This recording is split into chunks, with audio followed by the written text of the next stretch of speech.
Definir liderança hoje é uma coisa complexa.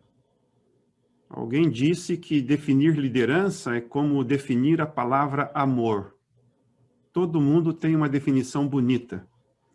Você pode ler 20 livros de liderança, você vai encontrar 20 definições diferentes. E elas apresentam algum lado da liderança que é importante. Falar para líderes, como eu estou falando hoje, é um privilégio, mas também é um grande desafio. E eu sei que eu tenho aqui um grupo heterogêneo diante de mim. Pastores, acadêmicos, membros de igreja, que são líderes e têm formação em diferentes áreas profissionais. Só que eu sempre olho de que todos nós, de alguma maneira, somos líderes. Tem aquele líder que é líder, mas não entende muito de liderança, não. E tem aquele que é líder e sabe o que é liderança e pratica o que sabe. E tem aquele líder que sabe de liderança, mas talvez não vive ou não pratica tudo aquilo que sabe. Então, um encontro como esse, na verdade, não é nem para lançar assim uma nova luz, mas é no sentido de recapitular alguns fundamentos importantes da liderança. E eu vou focar hoje na liderança positiva, na administração da igreja, porque eu acredito que é sempre bom reviver, recapitular, rever os bons conceitos. Principalmente porque eu estou falando a líderes de igreja, pastores e líderes locais de igreja. Eu quero dizer aqui, até num sentido de apreciação, porque liderar a igreja neste tempo de pandemia, por exemplo, onde exige muita adaptação, muita flexibilidade, muita criatividade, muita raça, já mostra o nível de liderança que nós temos na nossa igreja. E eu sei que não tem sido fácil, mas os nossos pastores, os nossos líderes locais de igreja, eles estão realizando um grande trabalho e tem sido uma bênção. E eu quero agradecer de coração o seu ministério, a sua liderança, aonde você exerce a sua influência através do trabalho para Deus e para a sua comunidade. Você como líder, você é muito importante para essa igreja. Talvez você seja mais importante do que você imagina, mas mantenha a humildade. A igreja depende de você. Claro que a igreja pode caminhar só com o trabalho do Espírito Santo. E talvez deveria caminhar muito mais sob a direção do Espírito Santo do que sob a direção humana. Mas Deus usa pessoas. Deus usa elementos humanos para realizar o seu trabalho. Eu digo que você é importante porque se hoje nós temos como igreja mais de 150 mil congregações, e se a gente considera que tem aí em torno de 30 mil pastores, então, se você fizer o cálculo, você vai ver que cada sábado, ou cada reunião da igreja, nós vamos ter mais de 100 mil congregações sem a presença de pastores. É um milagre isso. Qual é a grande bênção? A grande bênção é que nós temos aí cerca de 250 mil anciãos de igreja, diretores e diretoras de grupo. A grande bênção é que nós temos aí mais de 700 mil diáconos e diaconisas. A grande bênção é que nós temos aí 150 mil diretores de escola sabatina, ministério pessoal, diretores de jovens, líderes do Ministério da Mulher e de várias outras áreas de atividades na nossa igreja. Então, hoje, eu não consigo imaginar a igreja caminhando, realizando o seu trabalho, cumprindo com a sua missão, sem a participação voluntária deste exército, que não é remunerado. E eu quero expressar aqui o meu louvor, a minha gratidão, como tirando o chapéu, em respeito a esse ministério bonito. Então, professor Robson, esse curso, de alguma maneira, vai ajudar principalmente este grupo de pessoas a realizarem um ministério mais efetivo. Eu motivo aos administradores do campo para convidar mais pessoas para participar. Por quê? Porque a igreja é um reflexo da sua liderança local. Ela até pode ser um reflexo da liderança administrativa da Conferência Geral, mas é muito fraco. Ou da divisão, ou da união. Na verdade, o grande impacto que é causado na igreja local vem da sua liderança local. E considerando que os nossos pastores hoje têm muitas congregações para cuidar, às vezes até a influência de um pastor ela é minimizada em comparação com a influência do líder local, voluntário.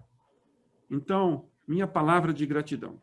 Você representa uma bênção para essa igreja, você representa uma grande economia financeira para essa igreja, e é por isso que eu, mais uma vez, reforço essa importância desse treinamento. Primeiro, porque a gente não sabe tudo. Você pode ter vários títulos acadêmicos. A vida é uma escola. A gente aprende a cada dia. E, na verdade, a gente ainda tem que contar com a ajuda do Espírito Santo, porque por nós mesmos, nós não vamos realizar nada.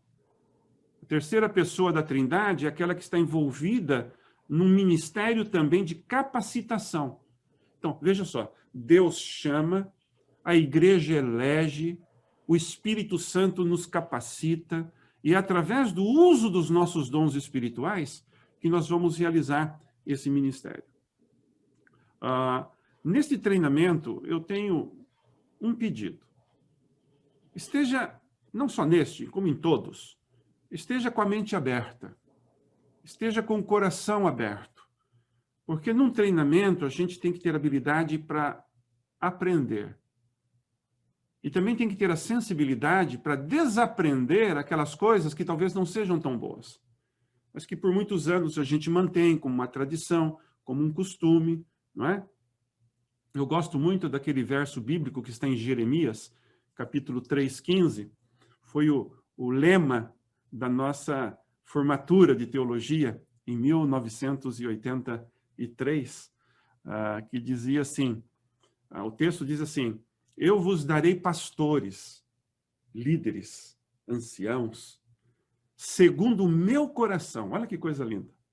Deus quer enviar pessoas que estejam identificadas com Ele. Coração com coração, mente com mente. Né? E que apacentem o meu rebanho com sabedoria e com conhecimento. Olha que coisa linda. Aqui a gente vê, logo de início, que Deus procura pessoas para a sua igreja que sejam pessoas espirituais. Porque a igreja, ela pertence a Deus, é uma família espiritual, ela precisa de líderes espirituais. Assim que ser um líder de igreja hoje, o primeiro requerimento é espiritualidade. É ter uma capacidade moral, espiritual, conhecer Deus, a vontade de Deus. Porque exercer liderança hoje desconectada de qual é a vontade de Deus, ela é perigosa. Ela é muito perigosa. Ela pode ser prejudicial. Embora a espiritualidade seja importante na liderança, ela não é tudo também. Porque o verso bíblico diz que a promessa de Deus é enviar líderes que sejam inteligentes, que tenham conhecimento, que liderem com sabedoria. Agora, como é que a gente vai fazer isso só sendo espiritual? Então, a gente tem que buscar conhecimento. A gente tem que crescer na habilidade para poder servir de acordo com os nossos dons espirituais naquelas áreas que Deus nos chamou e que a igreja nos elegeu. Então, deixa eu compartilhar aqui a tela. Deixa eu...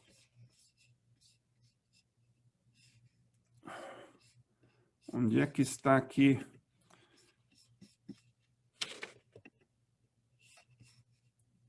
Eu não sei se... Entrou? Entrou aí? Sim, pastor. Ok, maravilha. Ok, pastor. Está preocupado de que não... Ok. Aí está o tema para hoje. Este tema, na verdade, eu tirei alguns dos conceitos do livro Uma Igreja Positiva em um Mundo Negativo, que alguns anos atrás eu tive a oportunidade de escrever, não é? E a finalidade era ajudar pastores, líderes locais de igreja a desenvolver, a aperfeiçoar a liderança de cada um deles na sua experiência local de comunidade. E eu sempre, assim, fui um sonhador em relação à igreja. Não é? Eu sempre tive um sonho. Eu não sei qual que é o sonho, como pastor, como líder local de igreja, qual que é o sonho que você tem no coração em relação a essa igreja. Eu acredito que quando Deus ele idealizou a igreja, o conceito igreja, não é? Eu não acredito que Deus pensou num prédio bonito. Eu não acredito que Deus pensou... eu acho que Deus pensou numa comunidade de pessoas que pudessem amar, que pudessem, através da sua vida, exercer uma influência na vida daquelas pessoas que estão ao seu redor. Então, o meu sonho, por exemplo, para esta igreja, é que ela seja uma igreja em que cada pessoa sinta-se amada e aceita. É interessante isto, e eu digo isto porque eu gosto de ver a igreja como comunidade. Eu gosto de ver a igreja como uma família, onde as pessoas elas são aceitas, onde as pessoas elas são compreendidas, onde as pessoas elas são amadas. Eu gosto de ver uma igreja como um lugar onde todos podem vir. Todos podem congregar. A minha casa será chamada casa de oração para todos os povos. Olha, essa é uma expressão muito forte. Nós somos, muitas vezes, muito discriminativo em relação àqueles que podem ou não podem vir à igreja, ou aqueles que nós aceitamos bem e não aceitamos tão bem. A igreja não é um clube espiritual para adventistas do sétimo dia, onde a gente vai lá para cantar, dar oferta, ouvir um sermão bonito e tchau. Não. A igreja ela tem uma função, a igreja ela tem um propósito, a igreja tem uma missão a cumprir. E nós temos que abraçar o mundo que está ao nosso redor, no sentido de compartilhar as coisas boas que nós temos. Então eu sonho com uma igreja também, onde pastores, líderes, eles possam desenvolver um ministério com harmonia e um ministério de sabedoria. Uma das coisas assim que eu gosto de ver quando eu falo de igreja, família, comunidade, é ver as pessoas trabalhando em equipe, em união. Pode até haver diversidade, mas existe unidade de ação. Existe unidade de procedimento. E o que me frustra, muitas vezes, quando eu falo dessa questão de harmonia, é que às vezes eu vejo na igreja, principalmente num contexto de liderança, estou falando, favoritismo. Favoritismo é um câncer, que pela graça de Deus a gente tem que eliminar. Quando a gente senta na mesa só com aqueles que pensam igual a gente, alguma coisa está errada. O amor que a gente precisa exercer transcende barreiras. Uma outra coisa que às vezes me preocupa é a questão da hierarquia. Ora, a gente pode ter uma certa hierarquia de função, mas o que a gente vê claramente hoje na igreja é uma hierarquia de posição. E muitos falam, a igreja é presidencialista, a igreja não sei o quê, é gente que tem um escritório maior porque a função é mais importante. O que é isso? Se nós somos uma comunidade, uma família, nós temos que aprender a desenvolver um ministério de igual para igual. Ninguém é mais importante que ninguém. Se eu trabalho na conferência geral, se eu trabalho na divisão, na união, ou na igreja local, ou se eu sou um diácono na igreja, eu sou igual a todos. Eu sou miserável pecador que preciso da graça de Deus, mas eu posso estar numa função para exercer uma atividade específica. Eu sonho com essa igreja, onde a gente acaba com esse tipo de tratamento especial para certas classes hierárquicas na igreja, por causa da posição. A gente tem que ser reconhecido não por aquilo que a gente está, mas por aquilo que a gente faz. Eu sonho com uma igreja positiva, mesmo quando o mundo está indo de mal a pior. E a igreja não pode acompanhar essa tendência do mundo, no seu estilo de liderança, no seu estilo administrativo, com essas dicotomias, com essas diferenças. Então, para mim, é o meu sonho. Eu estou aqui dando um testemunho pessoal. O mundo é cheio de divisões hoje em dia. Cheio de conflitos. Então, eu sonho com a igreja onde existe unidade. Onde existe paz. O mundo hoje, ele é cheio de preconceito. Eu sonho com uma igreja onde a aceitação ela é vivida por parte de todos. O mundo hoje, ele é cheio de egoísmo, mas eu sonho com uma igreja onde o verdadeiro amor é praticado e é vivido. Não para aparência de se manter como alguém que ama, não. O mundo hoje é cheio de pessoas arrogantes, orgulhosas. Eu sonho com uma igreja onde a gente possa ser mais humilde. O mundo hoje está em busca de fama. Eu sonho hoje com uma igreja onde o espírito de serviço. Então, tira o pé da escada, vai para o basement da igreja, para o porão da igreja, e vá servir. Quando eu falo em tudo isso, eu sempre penso que mudanças criativas são necessárias na nossa igreja hoje. E quando eu falo na nossa igreja, estou falando em termos de liderança. E isso, para mim, significa começar a ver as coisas como podem ser, em vez de vê-las apenas como elas são. Em toda liderança, queridos, em toda liderança, sem exceção, criatividade é como que uma palavra-chave, é um elemento fundamental. Eu não sei se você é uma pessoa criativa, mas eu posso te dizer uma coisa, criatividade, ela pode ser aprendida. Criatividade, ela pode ser desenvolvida. Eu digo isso porque quando nós somos criativos, mudanças criativas ocorrerão.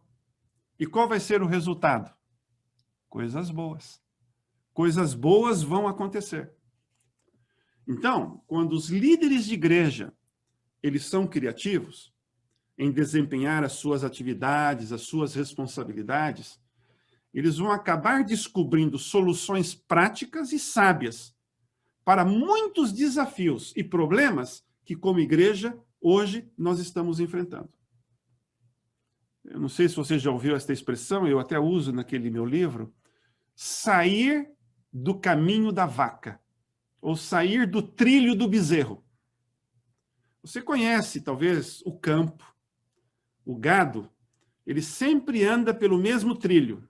Eu cresci no sítio, quando chamava o gado para ser ordenhado, ou enviava o gado para o pasto, todos eles iam no mesmo trilho. Havia um pasto enorme, mas a vaca, o boi, o bezerro, o avô do boi, todos iam pelo mesmo trilho. E às vezes na igreja nós somos assim. Um pastor faz a coisa desse jeito, vem o outro faz a coisa do mesmo jeito, vem o outro, vem a mesma coisa. É tudo mantendo uma tradição, um costume, e falta criatividade no ministério hoje, na liderança da nossa igreja. Então, saia do caminho da vaca e tenta ser criativo.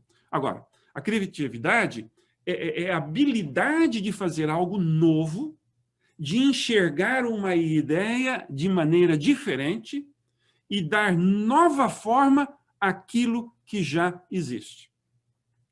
Eu até penso, às vezes, e defino criatividade como o ato de tornar realidade ideias novas e imaginativas. Então, vejam, ver as coisas sobre uma perspectiva diferente. Tenta ver as coisas sobre um ângulo diferente. Saia do costume, saia da tradição.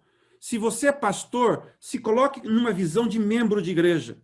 Se você é membro de igreja, é um líder da igreja local, se coloque numa visão de um visitante que nunca entrou na igreja. Então, ver as coisas de uma maneira diferente, pensar de uma maneira diferente, ver algo, talvez, que alguém nunca viu.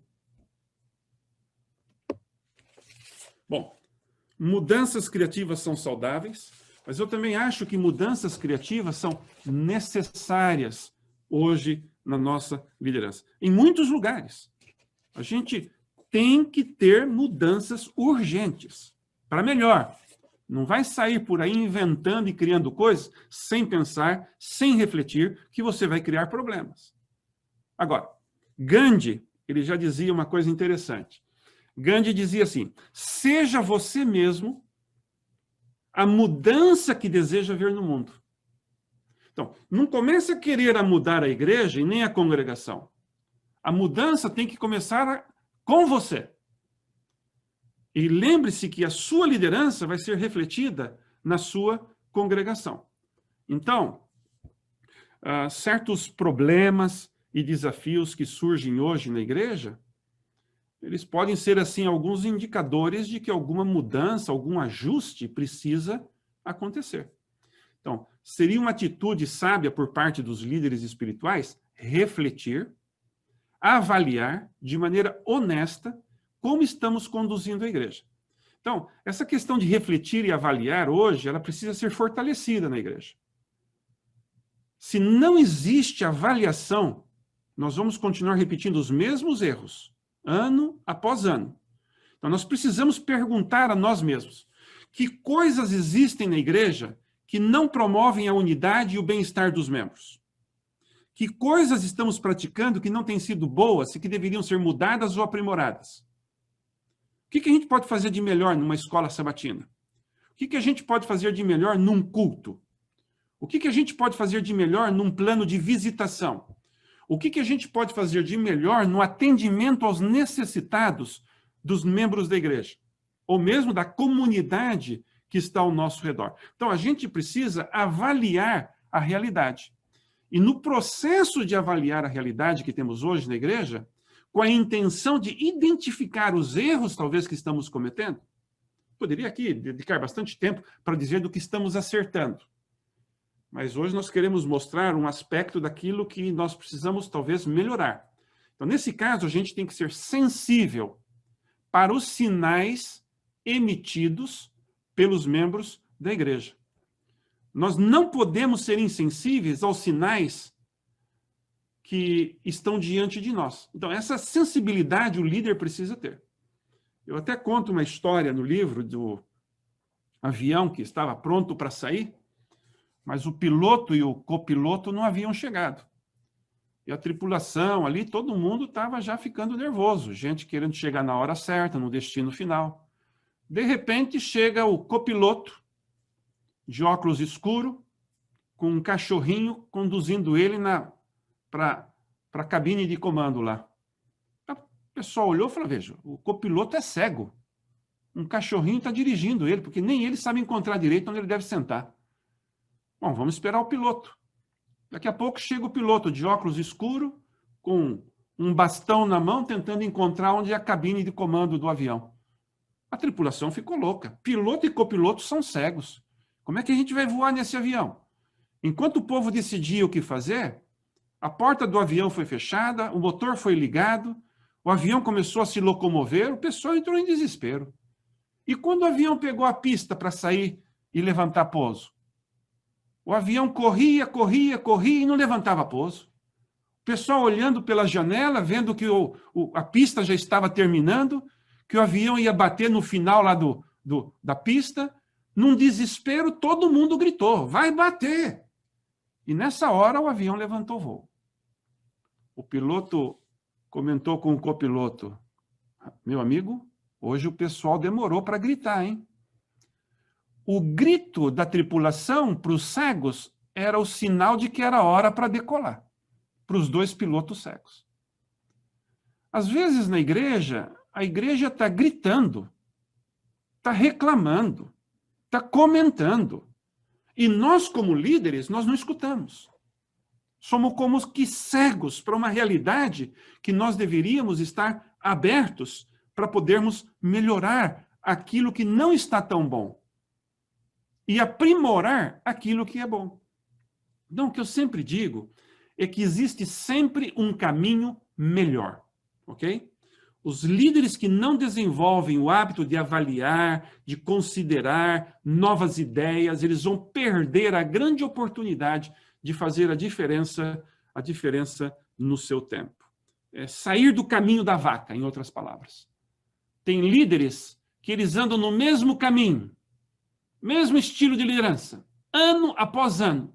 A igreja está morrendo, a congregação está gritando, mas eles não mudam. A gente tem que ser sensível. Nós temos que ter ouvidos abertos para poder aprimorar a nossa liderança e que a nossa liderança seja compatível com a necessidade e a realidade da nossa congregação. Então, eu quero compartilhar uma experiência pessoal. Um dia, um membro de igreja chegou para mim e ele me disse assim, pastor, para eu ser um líder de igreja, né? Para eu ser um líder de igreja, eu preciso desses aspectos, ou desses outros aspectos, né? Eu falei, claro, você precisa fazer isso, fazer aquilo. E ele me disse assim, pastor, então não me elege para nada, não. E eu fiquei pensando, por que ele disse isso? Não me elege para nada. E eu perguntei para ele, e ele simplesmente me respondeu, pastor, porque muitas vezes quando a gente é eleito para uma função eclesiástica, a gente é criticado, a gente não realiza talvez as coisas que a gente deveria realizar. E eu fiquei pensando, esse membro está... há alguma coisa de errado? Eu falei, não, simplesmente eu não quero ser criticado como um líder, né? Eu não concordo talvez com algumas coisas que acontecem na igreja. Eu confesso que eu fiquei muito desapontado. Primeiro, porque eu era o pastor da igreja. E ele não queria ser um líder porque ele não se sentia confortável com a realidade que ele via na liderança da igreja. Aquela conversa emitiu um sinal de que alguma coisa na minha liderança ela tinha que mudar. Eu digo isso, queridos, porque muitas vezes nós somos cegos pela tradição, pela rotina, pelos costumes e pelas práticas que muitas vezes nós não paramos para analisar, para pensar. Um bom líder, eu sei que ele faz a diferença na sua comunidade. Nem tanto pelo aquilo que ele diz, mas muito mais por aquilo que ele faz. E é uma expressão de amor, que não é necessariamente a prática do amor. Bom, o que eu quero dizer com tudo isso?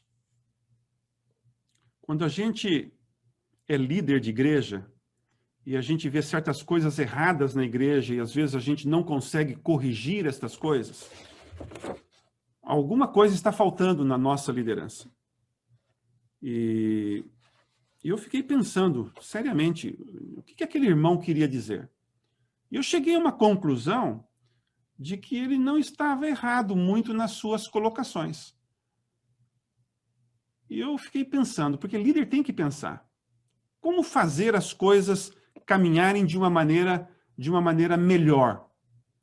Como fazer as coisas saírem do caminho da vaca, do trilho que a vaca costuma caminhar? Não é? E aí eu cheguei a uma conclusão. Eu tenho que mudar a realidade da minha igreja em algumas práticas, em alguns costumes. Não é? E eu estabeleci um critério.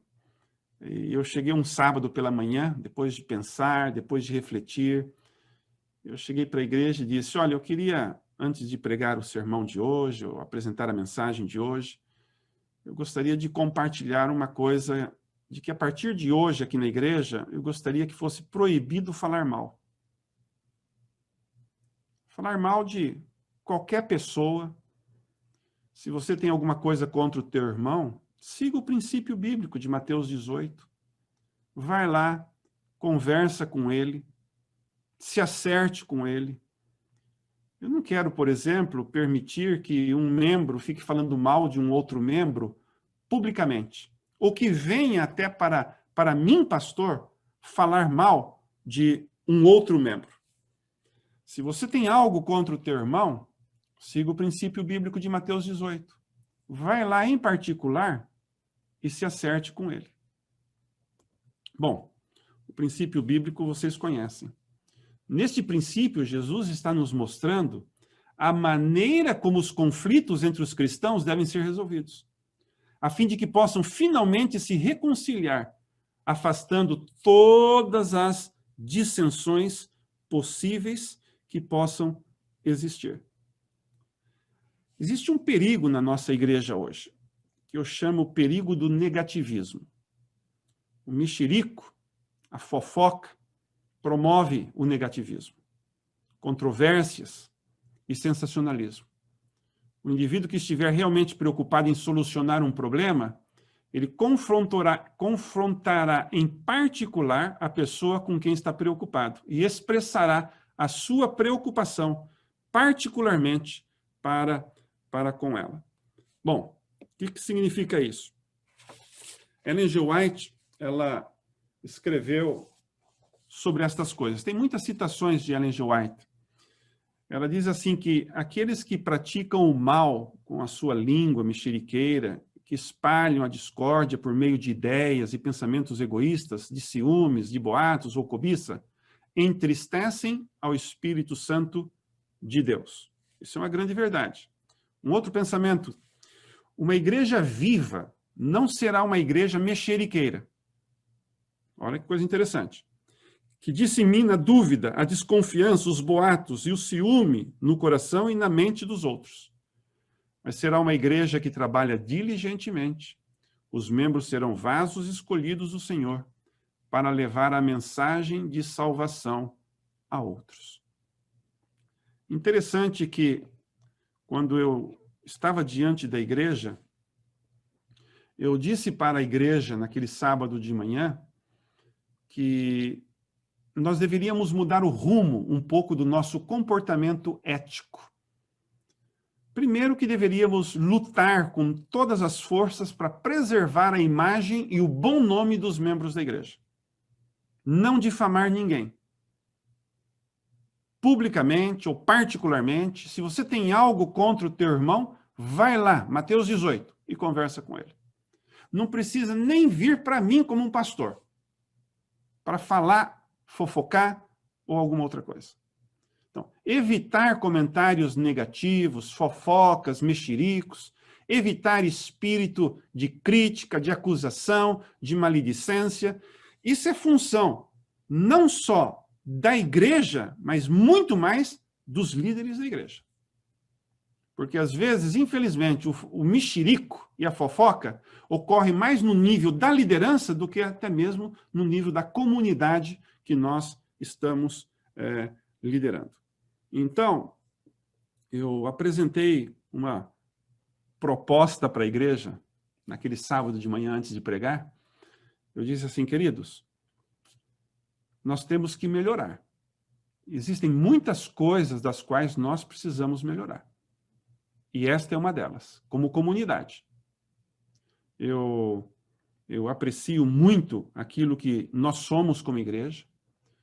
Eu aprecio muito a fraternidade que existe entre nós, mas existem pequenos cânceres que nós precisamos eliminar na nossa comunidade.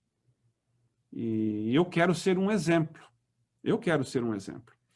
Eu reconheci que a nossa igreja possuía muitas virtudes, muitos pontos fortes, mas que algumas áreas da nossa igreja, elas tinham que receber uma atenção melhor. E uma delas era a tendência humana de mexerico, de fofoca, de fazer comentários negativos, repetir boatos de uma pessoa para outra pessoa. E eu admito que eu não era inocente no meio de tudo isso. E nenhum de nós, na verdade, é. Todos nós, de alguma maneira, estamos envolvidos. Como é fácil cair neste buraco da fofoca, dos comentários negativos, em todos os níveis da nossa igreja. E ninguém é isento disso daí. Então, eu sempre fiquei pensando, o que eu poderia fazer para tornar a minha igreja melhor, num ambiente melhor? Porque até mesmo na nossa comissão, eu disse isso para a igreja, às vezes nós fazemos comentários que não deveríamos fazer, em nome de manter a confidência, não é?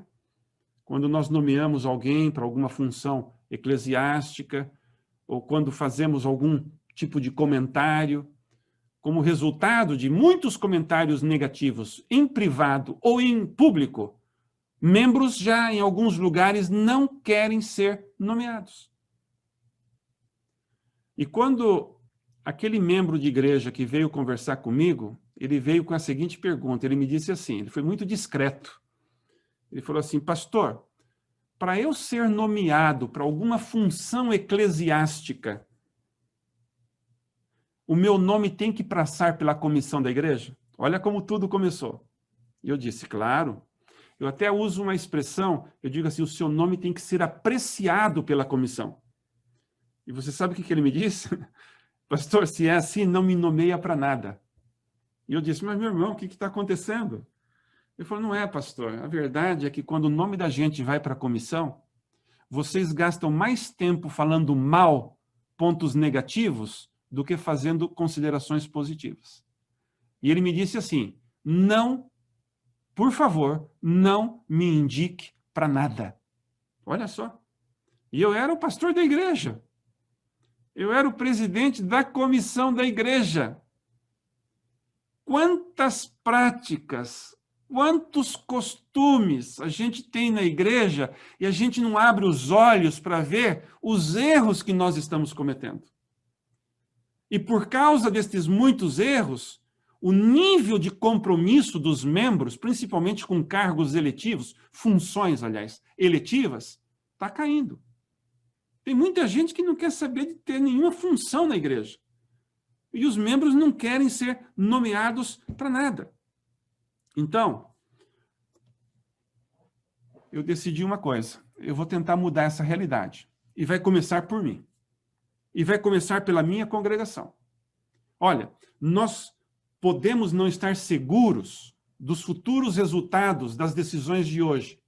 Mas quando procuramos fazer as coisas certas, pelos motivos certos, seguindo as orientações bíblicas, não vai haver motivo para arrependimento das decisões que nós estamos tomando. Essa é a grande verdade. E eu propus para a igreja naquele sábado de manhã, queridos, a partir de hoje é proibido falar mal aqui na igreja. O povo amou a ideia. Quem é que gosta de ser alvo de críticas? Quem é que gosta de ser alvo de acusações, de comentários negativos? Ninguém. De fofoca? Ninguém. E eu disse, olha, eu quero começar por mim. Número 2, nas comissões de igreja, a partir de hoje, ou comissões de nomeações, vai ser proibido falar mal. E eu gostaria de ver isto refletido na minha comunidade. Queridos, nunca se esqueçam de que a igreja é um reflexo da sua liderança. Que responsabilidade é essa para todos nós? Bom, o problema começou quando, na verdade, eu tive que ter a primeira comissão. Então, pode ser que a sua igreja esteja preocupada em manter aquilo que sempre fez. No entanto, é preciso fazer melhor aquilo que você faz hoje. E o começo da minha experiência difícil de administrar no ministério foi quando eu tive a primeira comissão. Como é que eu vou sair do caminho da vaca? Aí entra a criatividade. Como é que eu vou dirigir uma comissão de igreja que ninguém vai falar mal de ninguém? E depois, no fim, eu vou pedir que todo mundo mantenha a confidência, o sigilo. A gente tem que pensar. E para sair do caminho da vaca, a gente tem que pensar muito. Para romper com tradições que muitas vezes nós temos na igreja, nós temos que elaborar um novo caminho, um caminho melhor. Sempre vai existir um caminho melhor. O melhor caminho de hoje não garante que será o melhor caminho de amanhã. Por isso que em liderança a gente tem que estar num crescente, num aprendizado, com a mente aberta para expandir os horizontes. Primeiro porque a igreja ela é dinâmica.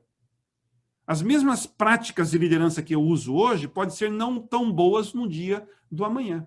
Os mesmos procedimentos que eu aplico hoje podem não ser tão boas para o dia do amanhã. O princípio continua, mas talvez a prática tenha que ser mudada ou aperfeiçoada.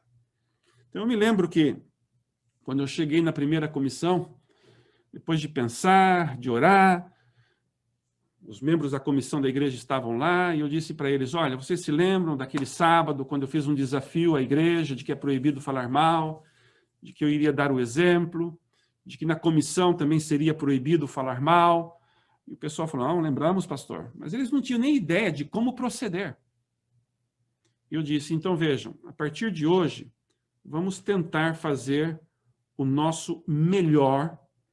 Pode ser que seja difícil, mas nós temos que partir para uma nova experiência e algo melhor. E eu me lembro que na comissão que a gente teve, a gente recordou de que não era para falar mal de ninguém. Se tivesse que fazer alguma observação, deveria ser comentários positivos.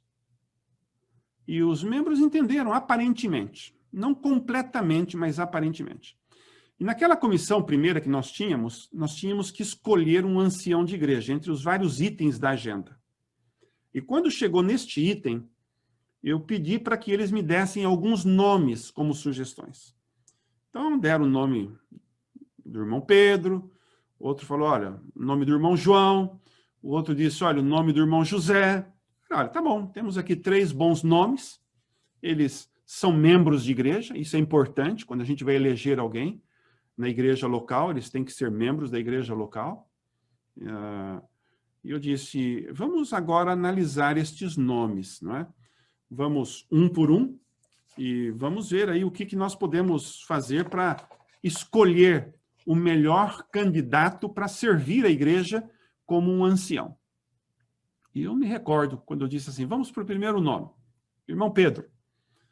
E a comissão, os membros da comissão ficaram calados. E aí, depois de alguns segundos ali quietos, alguém se arriscou dizendo, olha, o irmão Pedro é membro da igreja. Eu falei, opa, isso é positivo. Eu não quero nada negativo. Mas tem mais alguma coisa positiva do irmão Pedro? Alguém assim meio receoso levantou a mão, eu disse, pode falar, meu irmão. E disse, olha, o irmão Pedro, ele é casado.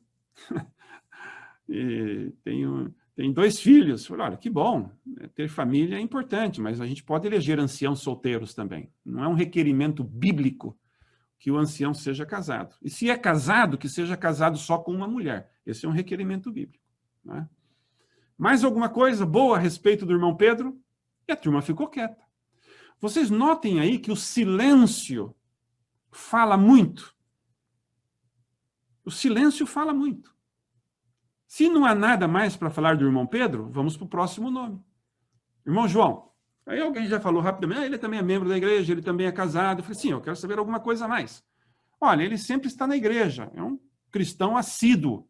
está sempre nos cultos, ele está sempre participando. Eu falei, olha, que coisa boa, assim que eu gosto. Alguma coisa mais positiva do irmão João? Nada negativo, apenas coisas positivas. Olha, ele é um indivíduo assim que tem um carinho muito grande pelos jovens. Ele prega bem, tem bom relacionamento com as pessoas. Falei, excelente, algo mais. E as pessoas começaram a mencionar somente coisas bonitas do irmão João. Falei, uau, excelente nome. Muito bem, algo mais? Depois de vários elogios, fomos para o nome do irmão José. Vamos criar aqui um caso hipotético. O irmão José é um membro da igreja, mas é um membro que tem problemas. O irmão José, ele, por exemplo, não é dizimista, ele gosta de tomar umas bebidinhas alcoólicas, ele, quando perde a paciência, ele bate na esposa, né? Então, não é aquele membro ideal de igreja que a gente está procurando para ser líder de igreja. Mas é claro que eu não vou permitir que isso seja dito publicamente. Eu simplesmente pergunto, há alguma coisa boa a respeito do irmão José? Se não tem nada, a verdade já está declarada. Agora, vamos imaginar que o irmão José, ele está na comissão. Por alguma razão, ele é membro da comissão de igreja.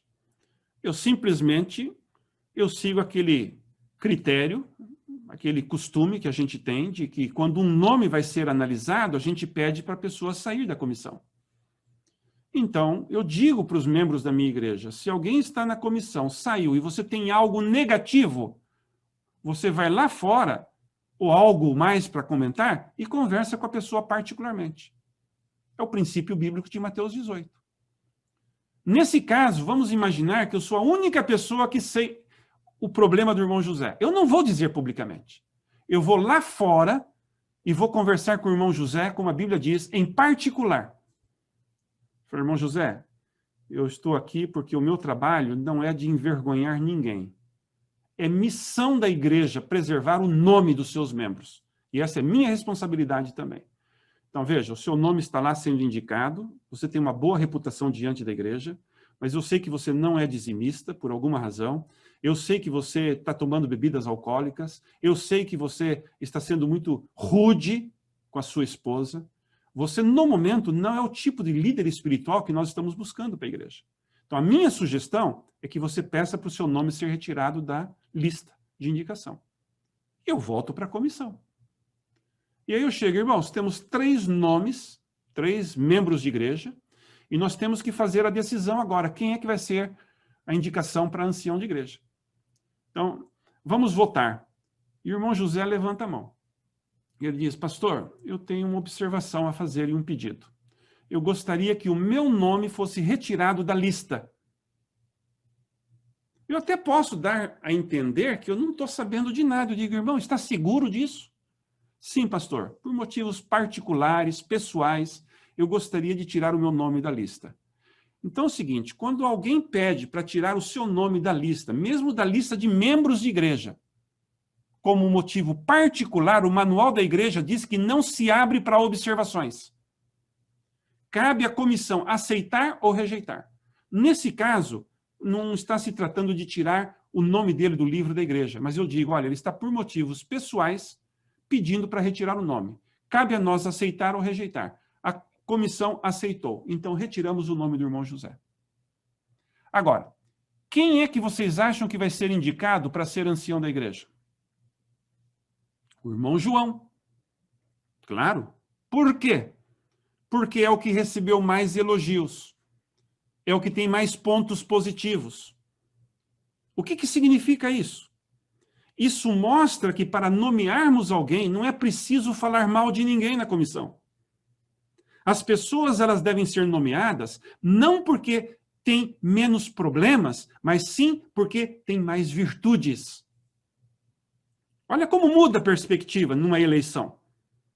Olha como muda o comportamento de uma comissão da igreja. Quem vai ser nomeado? Agora, nas comissões tradicionais, nós começamos orando pedindo a presença de Deus e do Espírito Santo.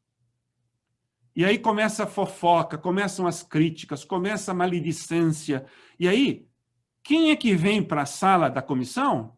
É o inimigo, que fica lá no canto, feliz da vida, dizendo assim, começar em nome de Deus essa reunião e, pelo jeito, vão terminar em meu nome. É isso que acontece no mundo invisível, no mundo espiritual.